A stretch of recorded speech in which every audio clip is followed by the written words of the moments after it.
Sa pagkakataong ito ay halatang halata ko na naguguluhan si Jacob bakit ko siya binibilangan ng pera. 41, 42, 43. Hindi niya alam na mayroong taga-subaybay na nagbayad ng full sa kanyang motor na ang tanging hiling lamang ay ang iprank si Jacob.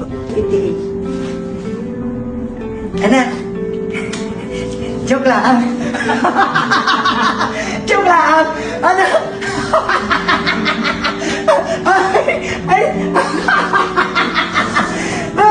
Jacob!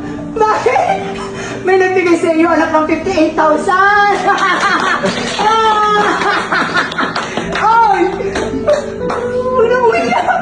Joke lang ba? Maloko ka ako. Maloko. O anak, Sir, pilit ko lang maging masaya. Para maayos ang pagtatrabaho. wala na naman ang mata mo. Akin na nga eh. Akin na isa. Akin na, isa. Bitawan mo. Bitawan mo. Oh. Anong pinilit mo lang maging masaya? Ano na? Oh, hawakin mo ng 58,000. Oh, it's a prank. Joke lang yan. Alam mo may ito na. Sir, magkakala ng 58,000. Sabi mo, salamat po, Sir Christian. Thank you po, sir.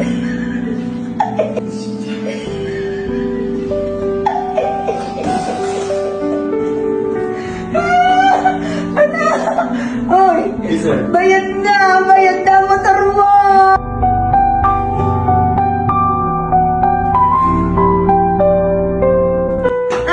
Bayad na ang motor mo. Ano?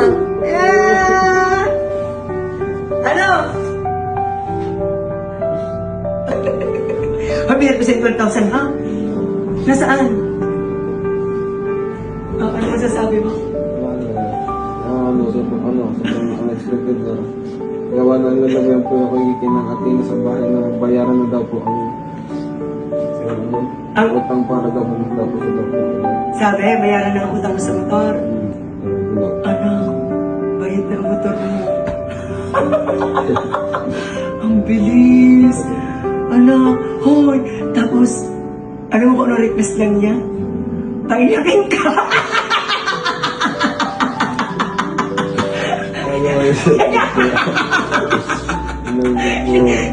Sabi niya, paiyakin mo na katulad niya, Ate Ethel.